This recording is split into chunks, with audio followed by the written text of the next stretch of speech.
Good morning. Good morning, everyone. This is the Camera Store Live third attempt. Yep, Hopefully we have audio now. We are in the midst of testing all your patience. Yep. See how long you can sit there. Yeah, we're just seeing who's like super loyal to us. And we appreciate you guys sticking around. So Jordan and I are very tired because we're back from Bend, Oregon. Yep, just got back last night. We had a great trip with Nikon, a lot of fun, and we got to play with the D850. And if you have any questions about the D850, good time to ask. Of course, our review's coming out very, very shortly. Yeah, we have shot the review. I'm working on it. Actually, as soon as the live show's done, I'm going to go hunker down and keep working away on it. We're hoping to get it up early next week. Yes, but we're also exhausted. Yeah. Other stuff that we're going to talk about today, though, firmware. Yeah, firmware's a big thing. That's something I felt has been a little overdue on the live show. I really want to touch on some major firmware updates that have come out for cameras. A lot of companies have been very busy, and there's an interesting history behind it too. So we're certainly going to talk about that as well. I'd wave my GH5 around right now because we have firmware version 2 in it, but it's currently filming us. Yes, but exactly. I have been playing with the version 2 firmware for some witness time. Through the version 2 majesty, really. Yes. Yes, we like it a lot. That's going on right now as well. We've been testing out the Hasselblad X1D, which initially we didn't give best review to. Has been getting better and better with firmware updates. We just want to determine, is it good enough yet? Yes. And unfortunately, we don't have it here, but there have been some announcements for the Fuji cameras. Yes, we're going to talk about that as well. And again, the grandfathers of big, fat, massive, fun firmware updates. Now, we should also say we were really hoping to have a special guest on today, Monica Deviat, but unfortunately she got stuck in the mountains, you know, out from Lake Louise, big accidents on the highways. It has been cold, actually. I'm actually wearing my sweater because, yeah, we came back and it's officially fall in Alberta. That'll last for a week, and then it will be deep freeze winter. Yeah, so snow and brown, guys. You're looking forward to it for the next 6 months. 6 months of snow and brown on TCSTV episodes, but Bend was really pretty. So that's the last beautiful location you're going to get. That'll be your respite before. Yeah, so we're missing Monica, but you know we'll have her again on the show shortly, and hopefully she's doing okay. And otherwise, we are going to. The live show today has the same ratio of females as a Nikon D850 launch poster. So huzzah! We also do have a very special guest. Without that tongue-in-cheek comment, we are bringing John on a little earlier than usual because he is out and about today. And there's actually an interesting event going on, so John's going to be there today. He's going to talk about that as well. But let's get firmly entrenched into it. And again, any questions? D850 firmware stuff? Yeah. One other thing I do want to mention, we posted our Focus by Wire video. We love doing educational episodes. So one thing I'd love from you guys are some suggestions, actually, on things you might want an explanation from Chris and I on to kind of help you out a little bit with that. So let us know. But yeah, it's doing well. We like doing the educational videos. And are we playing some? Well, I mean, you've got it up there on the screen. Yeah. Yay! Yeah, you can see that beautiful GH5 version 2.0. See, that's when the colors were still all sort of green, and now I'm sure they're all yellow. Yeah. And I'm sure Ron switched us already. Dead on the Ron's totally switched us over right now. Now, you know, before we get into the firmware thing and stuff, the other thing that I want to talk about, which is kind of a big piece of news right now, it's been known and rumored that Nikon was working on a mirrorless camera, a professional mirrorless camera. They officially said we're making a professional mirrorless camera. Yeah, so that is out. You know, that's very, very cool because we've been talking about it for a long time. They're saying that they're aiming it towards professionals. Yes. They are saying that they don't like Sony's products and they think that they can do better as a design, and that it's not going to be modern, but it's not going to be retro either. So that's interesting. Yeah, it gives us an idea of the direction they're headed. Completely neutral. Yeah. Maybe that means a mirrorless DF. I hope not. It's going to be called Nikon Switzerland. But this is exciting. I mean, this is good. This is another company, big company, saying that they're going to start on this full-frame mirrorless market. I think that's exciting. Yeah, exactly. It's nice to get that confirmation that it will be full-frame. I could still see them potentially trying to segment their full-frame DSLRs and then make a really good APS-C mirrorless camera. But an interview came out yesterday where they were saying, yes, it is going to be full-frame. They've got a lot of patents out there for super fast primes that would make a lot of sense on that. Again, for a professional camera. I think it's interesting for them to kind of, I mean, we're discarding the 1 series at this point. The 1 series never really did take off, unfortunately, in the mass market. But everyone else with their mirrorless camera started at the bottom and worked their way up. They're going a very different direction, starting at the top, and then I'm sure we'll see that. I mean, the D850 that we're going to talk about is a beast of a camera. Yes. I mean, that's apparent. I know you guys are seeing in the review. There's things we don't like about it, but it is a beast of a camera. Is this maybe like just the last Pro SLR that Nikon's going to make, and from now on it'll be mirrorless? I think they'll still make. There's still going to be demand for these bodies. Shut your mouth. You shut your mouth. We'll see. So hopefully it's going to say mirrorless forever from now on. Don't worry, guys. He's not actually physically threatening me. He's just tired. We were talking about, you know, Nikon, and again, we were talking about Nikon needs a full-frame mirrorless retro camera on our show for like a year and a half now, bugging Nikon, and they're doing it. So again, just to come back to my original point, that whatever Chris and Jordan say should be out on the market, the companies then make. So if there's something that you would like to see on the photo market, let us know, because we will then say it on camera, and then it just magically happens. If we like the idea, yes. Yeah. It's amazing. Digital TLR. Right, Ron? No, absolutely not. Yes. No. Yeah, digital TLR would be a lot of fun. Digital TLR. Gary wants you could have digital two TLR. different focal lengths. You could click right between. It'd be amazing. Someone will do it. Dual lens, RX1, You know, and R2. there's rumors that companies like, I mean, we don't know which companies are actually doing it, but there's rumors like Yashica has a camera maybe coming out. So a lot of people are kind of picking up these old names, these very legendary names with great pedigree, and are trying to bring it out and maybe rehash this market. Absolutely. Yeah. All right. Any questions before we get started? Who says hi? Someone's saying good thing that you're not drinking, Chris. How so? I don't drinking know. right now. Yeah. Coffee. Let's see. Is the RX10 Mark IV worth $1,700? Well, we'll see. Yeah, we are looking forward to getting one of those guys into test. I'm sure it's a nice Unfortunately, camera. it's funny. We kind of had to split between, do we want to go to this launch or the D850 event? Yeah. We did go to the 850. Well, to be fair, we committed to the 850 event and then found out about the RX10 Mark IV event, and we would love to have been there. The RX0, I'm really excited to see. Exactly. I think that's going to be quite an interesting camera. I don't know how many, enthusiasts are going to pick it up and use it, but I think professionals are going to buy this thing in droves as their new sort of cinema quality GoPro camera. Totally. And we're excited to play with that. But the RX10 Mark IV is an interesting camera. Sony are now well entrenched in making multiple versions of the same essential body. Yeah. It looks like what they've improved is the autofocus from the RX 100 Mark V. It's all the awesome stuff from the RX 105. I always, when we did our RX 105, I said it's really weird these features are going into the small body that doesn't need this insane autofocus or these super high speeds. Now we've got a super zoom camera, so if you are doing some wildlife photography, stuff like that, you've got the fast focus, the high frame rate. I did that see can be exciting, on Tony and Chelsea's camera, their cameraman was at the event, and they posted their video this morning. I haven't watched it. I can't endorse the views expressed on that video. But you should watch it. You're probably watching it now anyways. So watch Tony and Chelsea's video on the RX10. And we will have our take Mark on V, it when we Mark can IV, go shoot Mark IV. in some browny, snowy Alberta soon enough. Yeah, absolutely. Any news on the OMD EM1 Mark II firmware? Oh. There were some things to fix.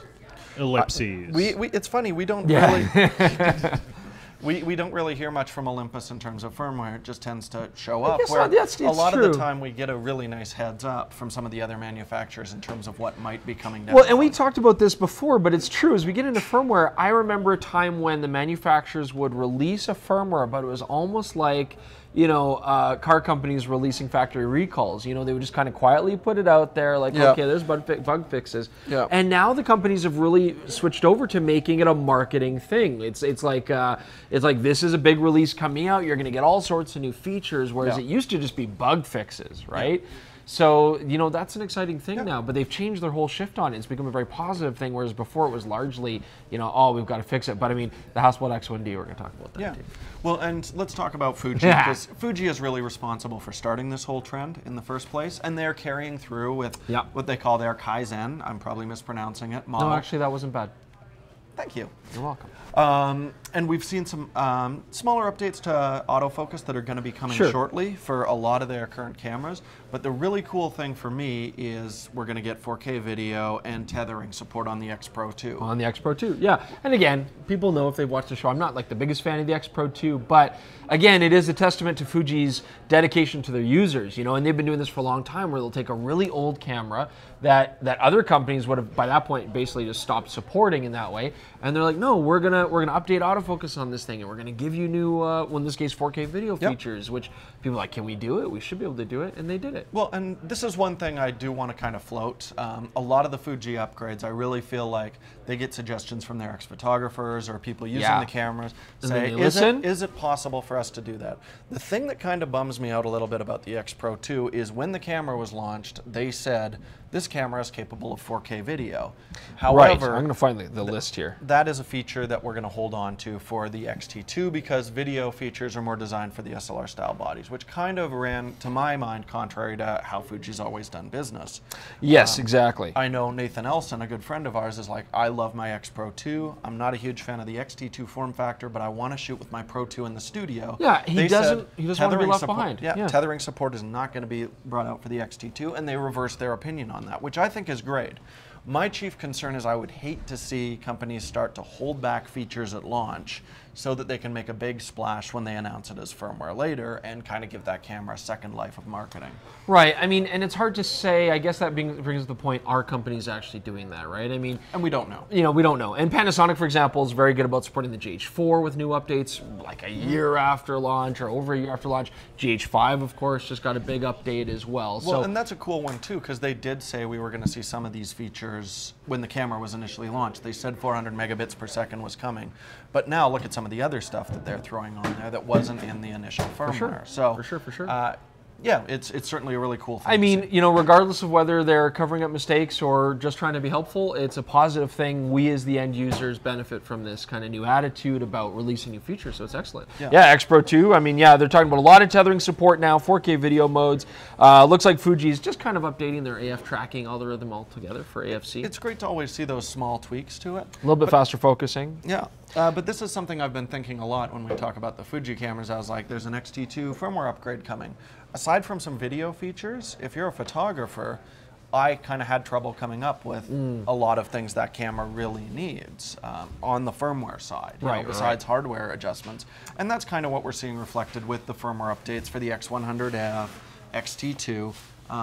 Some autofocus tweaks, but no major dramatic features. Well, one thing that I find interesting about the new Fuji update on the firmware is their new support of Fuji RAW Studio. Yes. So they've got this new Studio RAW processing software and tethering and all that kind of stuff Fuji X acquire as well. So it's neat that they're coming out with software. When we talked to Fuji in Japan, you know, they kind of hinted at this. They're very quiet about it, but it's possible that Fuji might even be trying to partner up with other companies or maybe acquire other company, who knows?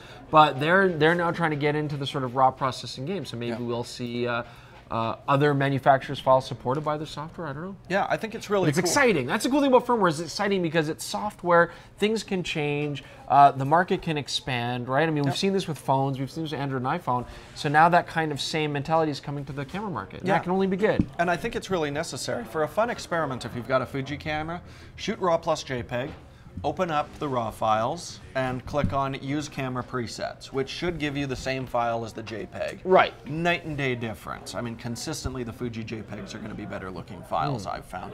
So this is great. It means you can shoot just RAW, and if you actually want to get the quality of the JPEGs, you'll be able to say, apply JPEG presets with whatever film emulation you want, and you'll get the same quality. Because it is a waste of space to shoot RAW plus JPEG, just because you're like, oh, I want the dynamic range of the RAWs, but I might like the processing of the JPEGs. And anything's better than Silky Pics. So yeah, we're very excited about this. No more Silky Pics. Now another camera that we want to talk about, let's talk about the X1D, because yeah, that is a big one as well. And we've got some upgrade notes here for this. So when I first reviewed this camera, check it out. I believe I used the word hate. You did? Hate is a strong word, and I said it. And I meant it, honestly. There was a lot of issues with this camera. I mean, the X1D is an example of a camera that came out that was quite buggy, had a lot of strange issues. I would honestly say physical defects. Yeah, it felt unfinished. And so for us, that was a really big problem from a reviewing standpoint, especially considering how much money it costs. Well, and this was different from a lot of unfinished cameras we see where they're like, please take a look at our camera before it hits market. These were shipping to customers. Yeah. And this is not a camera that's for, like, you know, casual hobbyists messing around or something. This is going to be in the hands of professionals.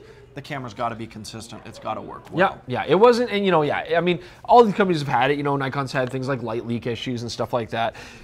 But this just felt like a well, alpha camera. Yeah. Beta, yeah. Not even a 0.9, maybe not an like alpha, a but it was a 0.79. beta. Yeah, Yeah. it was not finished. So anyways, enough ragging on that. I didn't like it, and it really didn't seem very professional. But to Hasselblad's credit, they have now released well over half a dozen firmware updates on this camera since then, trying to get it back there. So yeah, do I still think it was a good move? No, but at least, and maybe they were trying to rush it for the GFX. I don't know, trying to get a camera out as quick as possible. That's not necessarily maybe the best option, but at least they are now correcting a lot of the issues. And some big ones, I mean, they've had a lot of updates, but I know for me, one of the big noticeable ones, the autofocusing touch selection was terrible. The touch selection was atrocious early. Yeah, couldn't make it work. That's been fixed.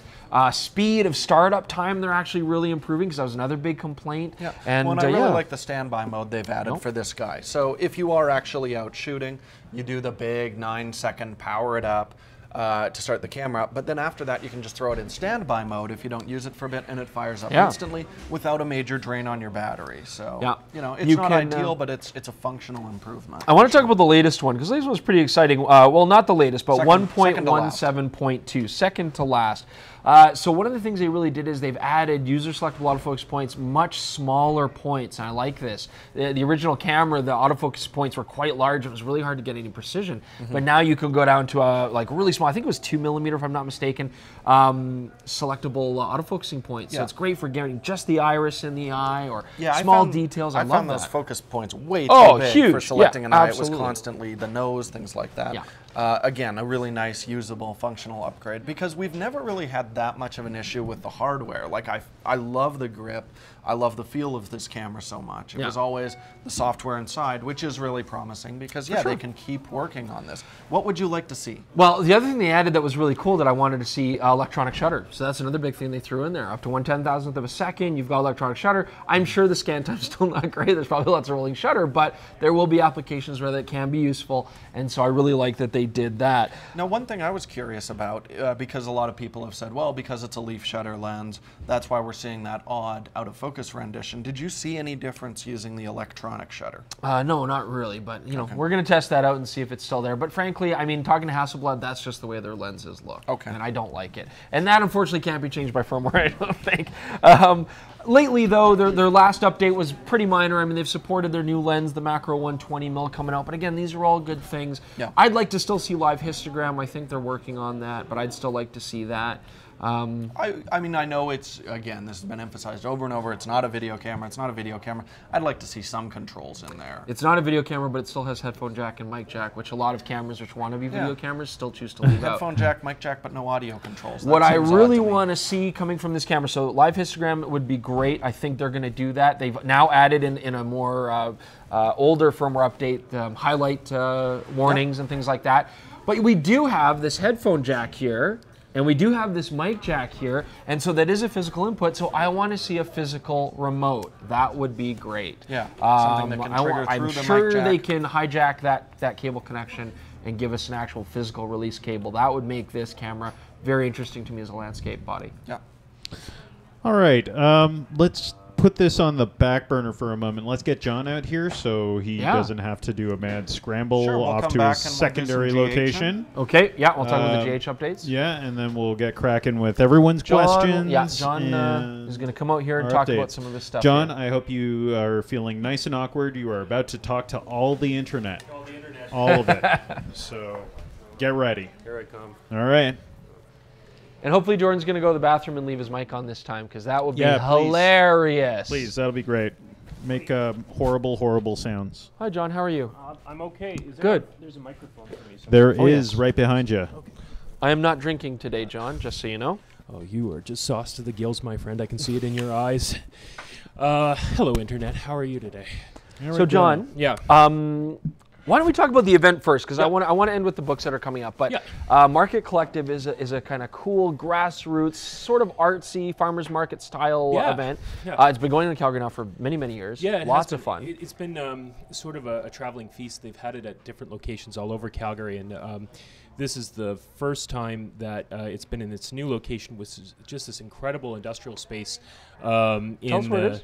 Yeah, it's on 17th Avenue. I guess that would be southeast. So if you're headed into Inglewood, it's, I guess you'd say, the southwest corner of Inglewood.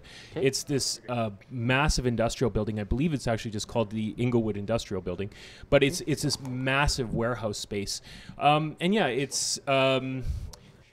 you know, it's a market where everything is covered in lavender. You know, it's one of those things. Nice. It's one of those things. So that's it smells nice. You should go down because it smells wonderful. Nice. Yeah. So the independent study club, I guess, is the this is the interesting thing. Is like title of it. I remember when I've got an image of it right here. Okay. It's there we go. It's called the YYC Art Book Fair. I'll be selling books there today from 11 to 1, but it's not just me. It's also books published by the Glenbow Museum. It's books published by Avalanche, C-Space. This weekend is a really big weekend as far as art in Calgary is concerned. There's a big art walk this weekend, and this is kind of part of... How new is the independent study? This is this year, yeah. This year, so yeah. Elise Bouvier is... it's funny, there's this book called Curationism about how the word curator is used so often, and I got sort of tagged with this word and this event. I'm not a curator. I'm a bookseller. No, we call you Jonan the librarian. Jonan the librarian, exactly. I would say that Elise is a curator, and I'm just a guy who's helping out and selling books at this event. Right. So gotcha. But you know what's cool about that is I remember Market Collective being at the start, as you say, lots of like handmade soaps, handmade jewelry, you know, wares for sale, clothing, that kind of stuff. Yeah. And now we're seeing it blossom into artwork and crafts. I got this and now in this case, beautiful screen printed bag, screen printed and bag. now a book fair. So very, very cool, an art book fair. And you're going to be down there 11 to 1. 11 to 1, yeah. I will talk about artist books. I will talk about printing your photography books. I will talk about photography as a subject. There you go. And so come down, check it out today. Yeah. Just to look up Market Collective, YYC. Have a look at it and go see John. He'll be there. Yeah, and so I did want to talk about a book today. Yeah, speaking of art books. Really briefly. I have an image of this also, but I thought I'd just show the scale of it by actually bringing it on the camera. Yeah, it is a beautiful book, nice and large. This is Lee Friedlander's Western Landscapes. It's published by Yale University. The thing I wanted to talk about is the man who printed this book was named Richard Benson, and I'm reading his book right now, and I've got a picture of that. It's called the Printed Picture. It was a catalog from the Museum of Modern Art, and it's taken me about 7 years to actually track down a copy of this. Mount Royal University here in Calgary has a new library, and they happen to have a copy of this book. And Benson passed away in June.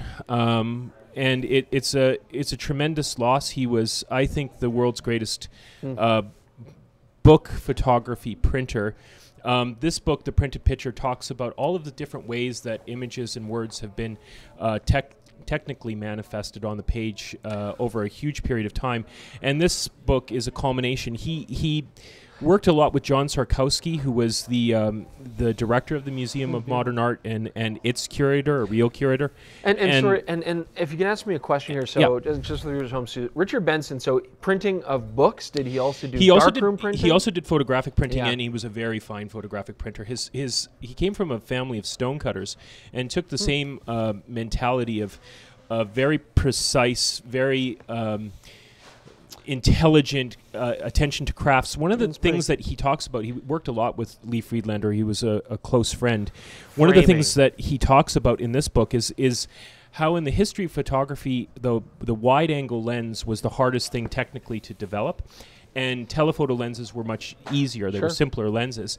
And it was really the wide-angle lens that allowed Lee Friedlander to get into these. He uses an SWC, Hasselblad wide-angle camera that's legendary for its sharpness and its performance. And he would get these frames that are just filled with busyness and complexity. Some people look at some of the landscapes that are more traditional, like the picture that is on the cover of this of Lake Louise. That's more traditional. But on the back cover, you'll see an image that's really filled with like visual interest, lots of energy, frenetic movement. It's almost like a Jackson Pollock painting, like it's filled with all this. Well, and then you have these very stark, calm, simple compositions as well. It's legendary that I guess Benson would off-gas every single spread of these books. So you print, you let that that ink off gas and then you print over that print.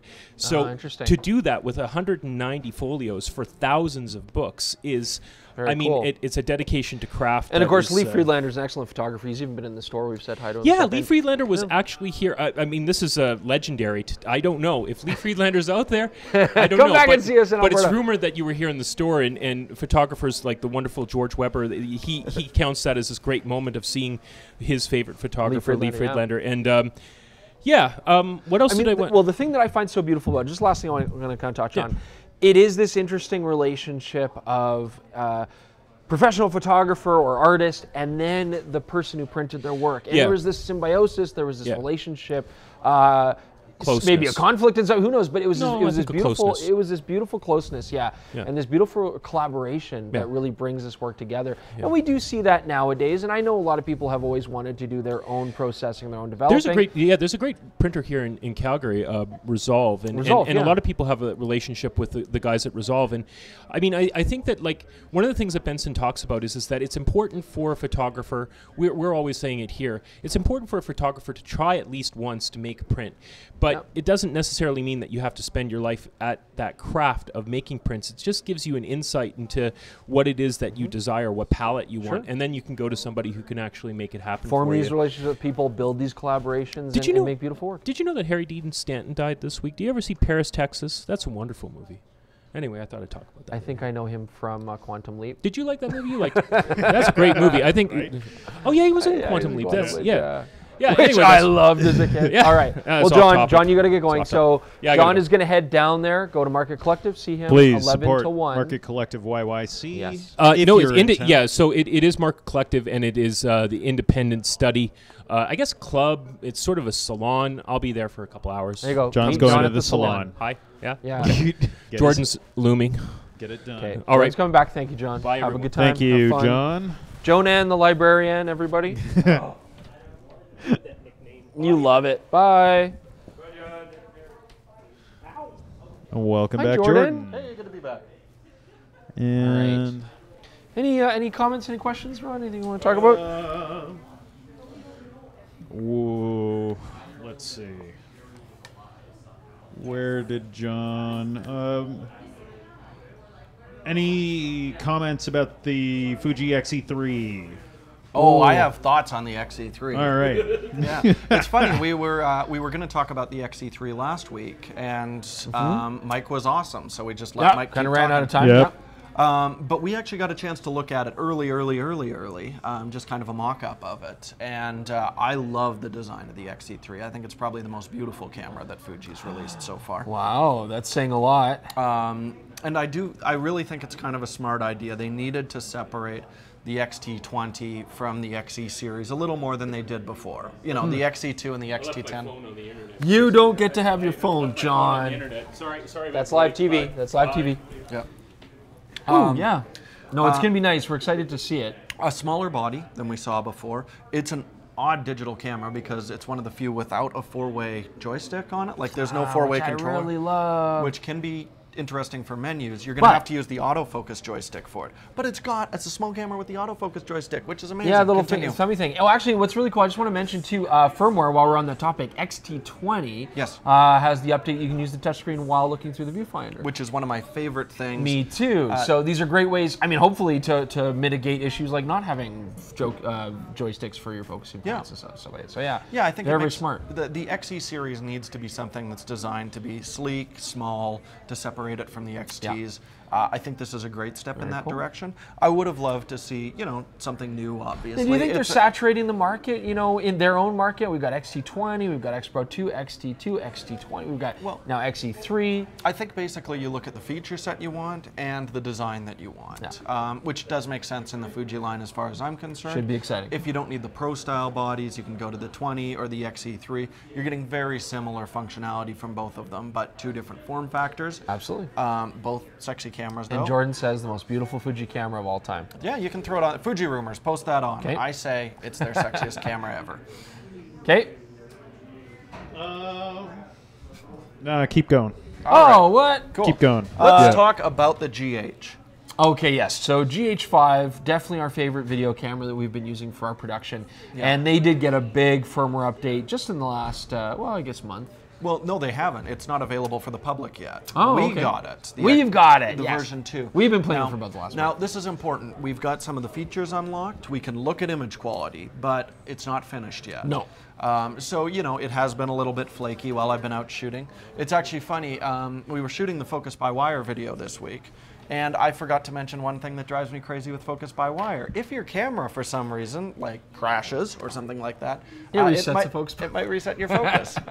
Yes, we had that a lot. Yeah, manual lenses, don't have to worry about that issue. Yeah. But I've been able to test the 400 megabit per second at 24, and I can actually bring that up. We are wrapping up our GH5 video right now. Yes, and we were going to have that footage in there. That was a question from earlier, is when we're going to have that up, when we're going to have the 850 video up. I don't have the... 850's coming soon, yeah, the 850's coming soon. 850 will be out before the GH5 for the reason I want to get this final firmware in my hands, and I want to test the autofocus. Yeah. This has been one of the major gripes with the GH5, and really any contrast detect exclusively autofocus system. I can spoil this from the D850 review. We looked at the D850, and its autofocus is not terribly good in video mode. In video mode, yeah. Jordan's talking about the contrast detect through live view. I mean, yeah, it can't track moving subjects very well. It does a beautiful job of still subjects. Yes. But yeah, there's quite a bit of hunting. I love that part of our video. It's coming soon. 850s should be out hopefully here in about a week or so. But that was an enjoyable camera to use, I have to admit. I actually really enjoyed using the 850. And we'll probably take a little bit of time at the end of this for specific D850 questions, because I know it's the hottest camera out there right now. I didn't even find it that heavy. I mean, it was really, really nice. So yeah, this is gonna be an exciting SLR. Is it still a dinosaur? Just the greatest and most majestic of all dinosaurs? Are we still talking GH5 or? No, we're talking about the D850. No, we can keep talking about the GH5. This is the exciting camera right now.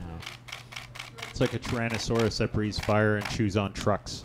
Yeah. Right before the meteorite strikes, though, maybe. Oh, I don't know. How far away is that meteorite? We'll see. Yeah. When yeah, was absolutely. That? We'll take a look at that. GH5. What else do we sorry talk to jump about back. No, so yeah, the autofocus we're not sure yet, but I've been able to test the 400 megabit per second on that. Yes. I have compared it to the 150 megabit per second internal. And honestly, for a lot of you guys out there, you're not going to see a huge image quality difference, is what we found so far. You'll see a huge difference in how long your cards will record for. Yes, the files are huge, but you're going to get way faster renders. And if you're struggling with playback right now, the 400 megabit per second is awesome. I'm able to play with it natively. Works very, very well. Are you going to show us an example here? I'm looking for it. Are you actually going to reveal an example of the 440 megabit per second data? On like a very low resolution live stream. And Jordan, while you're figuring this out, this question's for you. Yeah. Any idea if it's going to have any anamorphic tests in it? Any anamorphic tests? Yes, absolutely. So we got a chance to meet up with my good friend Nick Thomas, whose movie premieres right away. Actually, is it this Tuesday? I think so. Yeah. Or the following Tuesday. But he had some Lomo anamorphics still for a project. We went out, we dropped it on, and I was able to shoot 6K anamorphic with it. There you go. There will be examples of that too. That will be. Are they in focus? They are, actually. There you go. Pretty happy about that. Perfect. And they're quite easy to focus with this camera because one of the biggest things they've added to it is an anamorphic de-squeeze. Yes. So when we were shooting anamorphic with the GH4, you were looking at a weird stretched boxy version. Always very difficult strange, to stretch. yes. You had to put an external recorder on to de-squeeze that. Now you With can do it this, right in camera. It's built right in. You can look through the viewfinder, off the LCD. It is still a little touchy because once you punch in to check focus, it goes back to the unsqueezed image. Gotcha. But you're zooming in pretty extremely. I found it very easy to focus with those lenses. It'll be on the video. The big concern is anamorphics that resolve 6K resolution. That's harder to find. This is going to be out of reach for most people. I Like mean, the those Lomos are anamorphics, expensive. Those are expensive lenses. And they're still not even close to the most expensive. They were resolving brilliantly at the center, but one of my favorite things with anamorphic is doing extreme widescreen compositions. You know, Sergio Leone, stick a face right at the side of the frame. Those lenses aren't going to resolve that at all. The other thing to bear in mind is it's using H.265. Right, which is great, but still it's hard to find support for. Exactly. So I did have to transcode everything before I brought it over. Now, from an optical standpoint, we feel like we were seeing a slight difference in highlight roll-off retention and things like that. When we were looking at the 400 megabit per second, we did find a little bit of that if the frame is filled with movement. This is the real key. If you've got a static frame, you know, something like this, no advantage whatsoever to that 400 megabit per second besides it being easier to edit. Right. So don't feel like you have to shoot everything in that mode. Yeah. But if we kick over here, you can play see it. This is D-squeeze. It's not going to play, dude. It's not going to play. Just play it. Just do it. But you get a really nice, beautiful motion cadence with this 6K. And yeah, classic anamorphic look. Because your sensor is 4x3, you do a 2x D-squeeze on it. Baby, we got 235. Absolutely. And one other thing I love with the GH5 firmware is they've added markings for 235, 185. So if you don't have anamorphic lenses, but you want to compose for a specific frame shape, you don't have to pull out gaff tape and tape the tops and bottoms of your screen. It's a really nice all upgrade. built in. And again, always good with Panasonic. They're always thinking about what are our professionals really going to appreciate, and they do it. And it's really interesting. When I was talking to Nick Thomas, he took a look at this footage, and he was like, would you mind if I borrowed your GH5 to use as a B cam to my Alexa XT? He's like, I think those two could cut together quite nicely. Yeah, he was actually very impressed. He was saying a lot. You can throw that external Alexa. Yeah. Absolutely. So yeah, very impressed with it. We'll have that in the GH5 review, and I really want to shoot an anamorphic film. So anybody locally who's like, you know, I got a set of anamorphics kicking around, I'd love to loan Jordan for a week, please. Isn't that loud? No, it sounds wonderful. I like it. I love that sound. All right. I'm done with GH5. You can go back to D850. Well, no, let's see if we have any other questions. And we've covered what we want to cover. Yeah, let's... I love Ron's warble whenever we put him on the spot. I can't do it. Yeah. Let's I see. sound like Elvis if I try to do wrong. Somebody's asking, anamorphic, what's that?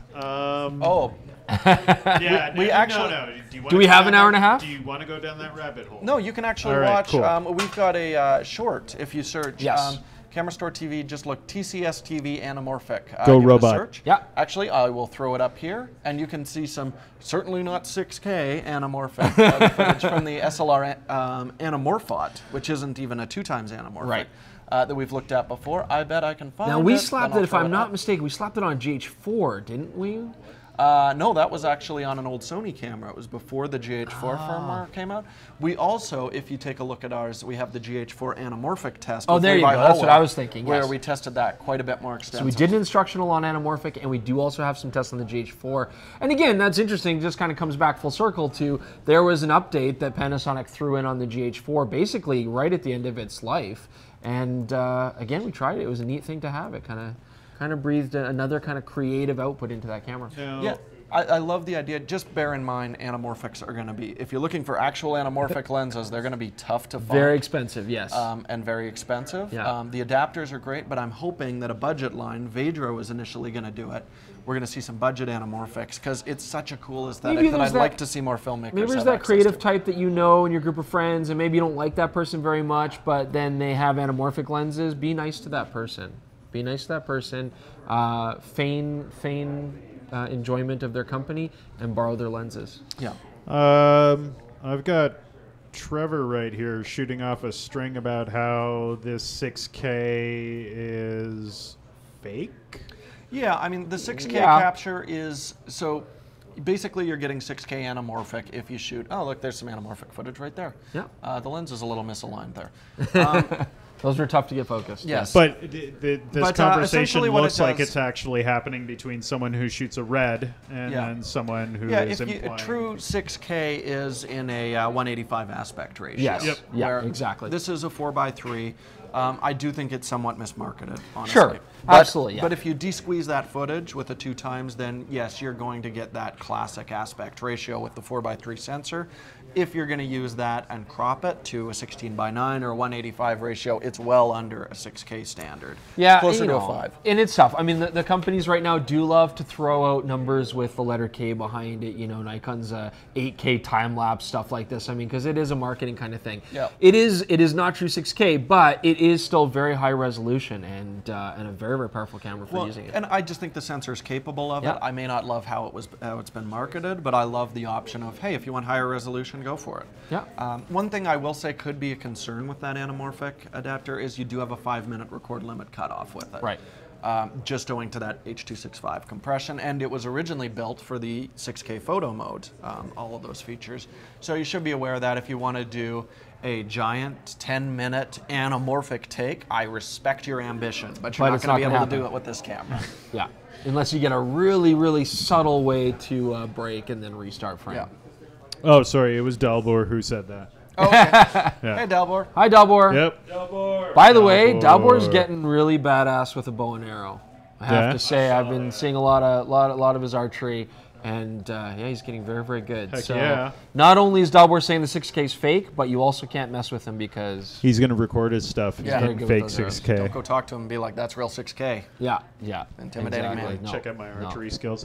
Jordan, have you ever used Magic Lantern? I have, actually. Hey. I haven't touched on it in a while. Like way back with the 5D Mark II. Mark II, Yeah. yeah, the 7D back in those days, and it unlocks a lot of great features. Yeah.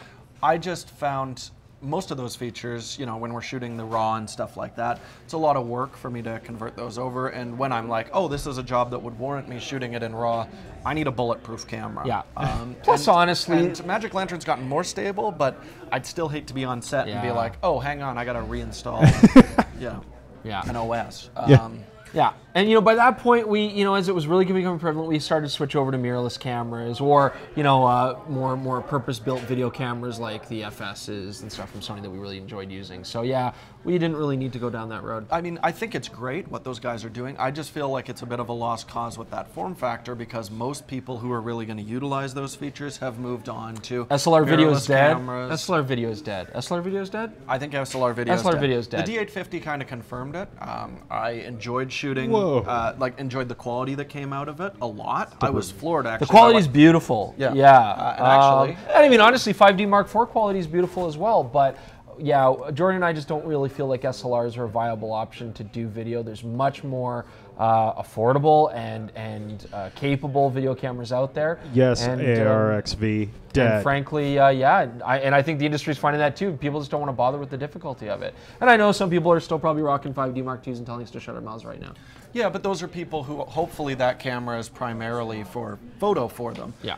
If you jump over here, you can see it's a little choppy we're because there. we're rendering out Yeah. a few frames from the D850 video. Lovely quality. So if you've got one of these cameras, you're going to be really impressed by it when you shoot video. But if you're going out to shoot video, I think the days of bringing an SLR around primarily are dead, honestly. Yeah. They're great as a time-lapse camera, and we can certainly talk about that a little bit. I mean, the D850 has beautiful video quality, decent record limits, and it's not a crazy, ridiculous motion JPEG compression. But it's kicks the still, hell out of the 5D4 Yeah. for video shooters, but it still lets you down in the autofocus range. And then the 5D Mark IV, it's got great autofocus in video, great quality, but that motion JPEG just, I think, largely destroys that whole premise altogether. That comment, you're setting the room on fire with the DSLR video is dead. Yeah. Yeah. I thought so. Should we put? Can you hashtag that right now? We didn't say Chris? DSLRs are dead. Hashtag Not Chris yet. says DSLRs are dead. Shut your mouth. You just- No. DSLRs are not dead, but DSLR video, I mean, I can say from my personal experience, it's been a long time since I've been on set and somebody's pulled out a DSLR as a primary record. Mirrorless cameras, constantly. A lot of the time when we post something like that, they're like, professionals are using pro video cameras. That's actually not the case. We see so many A7S2s on set, so many now GH5s popping up. and again, it's art. You can use whatever tool you want to use, but you know, for the industry, there's no aesthetic advantage right now. Videographers want versatility, they want capability, they want audio inputs, and SLRs are just making that very difficult. We have someone asking, is it too late for Canon SLRs to make a comeback with their video? No, it's time for them. Oh. It's time for Canon mirrorless cameras to make a huge. Yeah, there you go. So, but yeah, I think on the SLR, it's great that they can record video, but it's funny. It's like Canon just kind of let go of their video market. They really did in the SLRs. They just kind of like that was a choice, and it was a choice, and it was terrible market segmentation on their part, where you had to go up to cinema cameras to get the features you really wanted, and that's ridiculous because the one feature. Tens of thousands of dollars. The one feature that still keeps Canons relevant in doing video work is their hybrid dual pixel AF. Yep. And they could have capitalized on that because Nikon doesn't have that. Tax doesn't have and that. Sony's not there yet, but they're getting better and better with their phase detect AF in video mode. So Canon, and Panasonic's not there yet either, but they're getting better and better. And so is Fuji. So yeah. People are going to catch up with them. I mean, they can't kind of sit on that. And I mean, that's one of the main reasons the C200 is moving. But Canon built their audience on, amateur filmmakers grabbing Rebel T2Is or 7Ds, things like that. Yep. They've thrown that audience away. So every one of those kids is now going to grow up with a Panasonic or a Sony, and now potentially even a Fuji camera, and they're going to grow into that system. Because you're right, you had an opportunity to get kids going from T2Is up to 5D3s and 5D4s and stuff, but no, they went GH4s, GH5s. They all bought a Metabones and moved over to Sony or Panasonic. Exactly. Sony A6500s. I mean, it's sad. It's sad. Not our fault. We're not Canon. Yeah. Kids don't buy $10,000 cameras. Their parents do, though. We see it a lot here, actually. Have we heard anything about a Canon 90D? Nope. Nope. Okay, cool. So stop mentioning it in this chat. If you're a big viewer of our channel, you might notice we don't tend to get a lot of advance word from Canon on things from time to time. Although, to be honest, Canon as a company, they're actually very good at keeping the rumors under control. They're one of the, they're like the dark, secretive, Eastern Bloc, Cold War nation. Like, you just don't find anything else. It's... They're very hush-hush until it's like, oh, bam, there's the camera. Even though Nikon usually leaks some stuff, but the D850 came out of almost nowhere. That was a pretty quick transition, relatively speaking. Yeah, that was. Oh, it leaked like. I was about to say that they were the open book of companies. They used to be very much so. You know what? 2 weeks before launch, if you'd like to read our press release, just like hit us with an email or whatever. Well, there was the manual. There was the manual that got leaked. Yes. I blame the Chinese for that one. Yeah. See, there you go. Keep talking. Oh yeah, how many countries has that vest been to? Just 2, I guess. Oh, okay. Really, yeah. Cool. This is a new vest. No, it's only been to Oregon and San Francisco and so it's Calgary, Alberta. Yeah. Perfect. Yeah. Originally manufactured somewhere. Oh, probably Bangladesh. Hey, there you go. go. There you 3 go. countries. 3 countries. So tonight, Chris, we're going to be shooting another episode.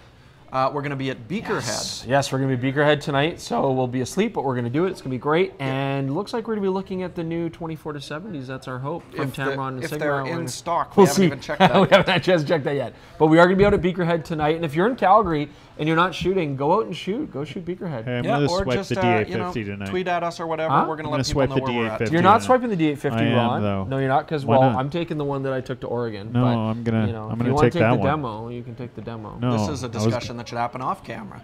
No. You're not taking my D850. So, let's see. I think we're good. I think, we're good. We got awesome. Well, there's that one thing I mentioned. Will we be doing live audience shows in the future? That'd be great. Live audience shows in the future? There would be like maybe 5 people just yelling things at you. We'll say it now. Every show can be a live audience show if you want to come down. You are the live audience. Actually, it's funny. Obviously, we don't have a camera pointed, but we often have a group of bystanders behind us, and that's where they laugh or talk, and then we're like, "What are you guys doing? What are you talking about?" Yeah. But yes, we do often have a live audience, but we need a bigger space to do that. Yeah, we're gonna, as always, try and have a live guest. Today was the exception, but. Hopefully we'll have Monica back shortly. If not, we'll bring another special guest in. So you can always look forward to that. As always, guys, please, any suggestions you've got, subjects you'd like us to talk about, firmware you want to see, and educational videos that you would like to see, let us know in the comments section there. But gist of it, D80 good, firmware good, SLR video bad. Canon Cold War. Yeah. Okay. Wow. All right. So that was it. That was the just summed it all synopsis up. of the episode. Have a great time. TLDW. Yeah. Have a great night, guys. And yeah, we'll see you hopefully next week. Next week, 9:30. 9:30. Thank you. Thank you. Audio permitting. You can't have my D850. I'm Rob. gonna Let's take it. smile at the camera and wave. Nope. No, we don't do that. Ew.